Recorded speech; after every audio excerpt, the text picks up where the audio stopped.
Hello viewers, আসসালামু আলাইকুম। সাকিব আল হাসান শান্ত brand new ভিডিওতে আপনাদের স্বাগতম। আজকে আবারও চলে আসলাম নিত্য নতুন একটা ভিডিও নিয়ে। আজকের ভিডিওতে আমি আপনাদেরকে দেখাবো রিমোট কন্ট্রোল সুইচ সেন্সর। এই সেন্সরটা দেখতে পাচ্ছেন আপনারা, এটা হচ্ছে ATmel-PD। আর এখানে দেখতে পাচ্ছেন অপারেটিং ভোল্টেজ 180 থেকে 240 ভোল্ট এসি, তারপর হচ্ছে 50 থেকে 60 হার্জ, লোড ক্যাপাসিটি 100 করে, ম্যাক্স হচ্ছে 300 দেখতে পাচ্ছেন পার সুইচ, মানে প্রতিটা সুইচে 100 ওয়াট করে হচ্ছে ম্যাক্স। ভিতরে কি আছে সেটা আমি আপনাদেরকে দেখানোর চেষ্টা করবো। আর এটার ওয়ারিংটা যদি আমি আপনাদেরকে দেখাই, দেখতে পাচ্ছেন ফ্যান, লাইট নিউট্রাল ফেজ দুটি এখানে আছে। এটা ফেজ, এটা নিউট্রাল, আর একটা দুইটা লাইট একটা ফ্যান। আর ভিতরে কি আছে সেটা আমি আপনাদেরকে দেখানোর ট্রাই করতেছি।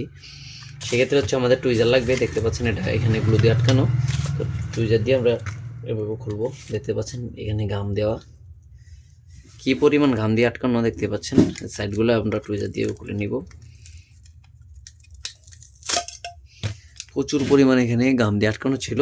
আর এখানে দেখতে পাচ্ছেন অন্যটা, আমরা এটাকে খুলে নিলাম। খুলে নেওয়ার পর বাকি অংশটাও খুলবো।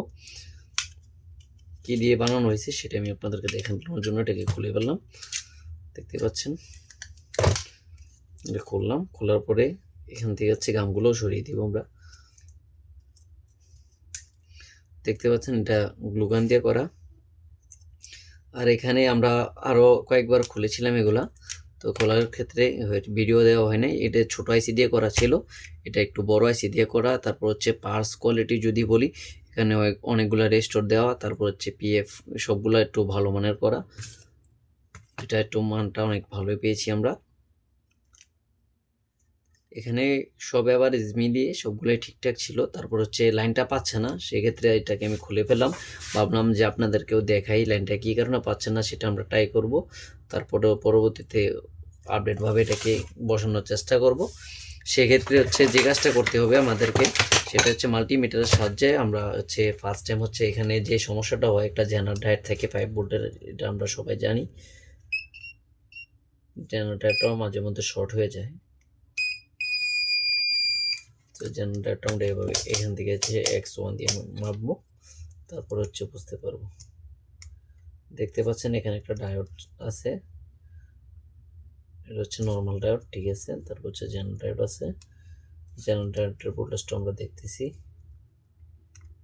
দেখতে পাচ্ছেন জেনারেটরটা এখানে শর্ট দেখাচ্ছে এক পাশ, আরেক পাশ ক্লিয়ার আছে। তারপর হচ্ছে আমাদের কারেন্টটা যাচ্ছে না।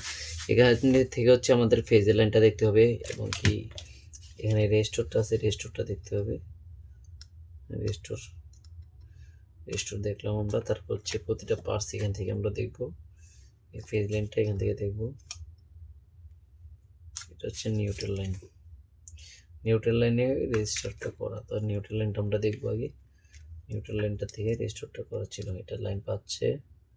তারপর হচ্ছে ব্যাক সাইডটা আমরা দেখব, এখানে লাইন আসতেছে না, নিউট্রালটা হচ্ছে লাইন আসতেছে না। তারপর হচ্ছে আমরা ফেজটা সম্পূর্ণ দেখব। ফেজটা হচ্ছে এখানে আসলো, ফেজ এখানে আসছে, তারপর হচ্ছে এখানে আসছে।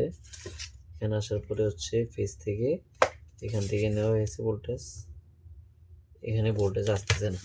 তার মানে হচ্ছে এখানে কিছু পার্টস সমস্যা হয়েছে, ডায়োড, এবং কি এখানে হচ্ছে দেখতে পাচ্ছেন এখানে রেজিস্টরটা আছে, এগুলা চেঞ্জ করে আমরা সম্পূর্ণভাবে আবার কাজটা করব। হয়তো বা এভাবে যদি না করি, আমি বিভিন্ন সময় মডিফাই করে থাকি। মডিফাই বলতে এটাকে আমরা ফুললি অপশনটাই চেঞ্জ করে ফেলি মাঝে মধ্যে। অপশন চেঞ্জ করার পরে ভিতরে আমরা আরও অন্যভাবে কাজ করে থাকি।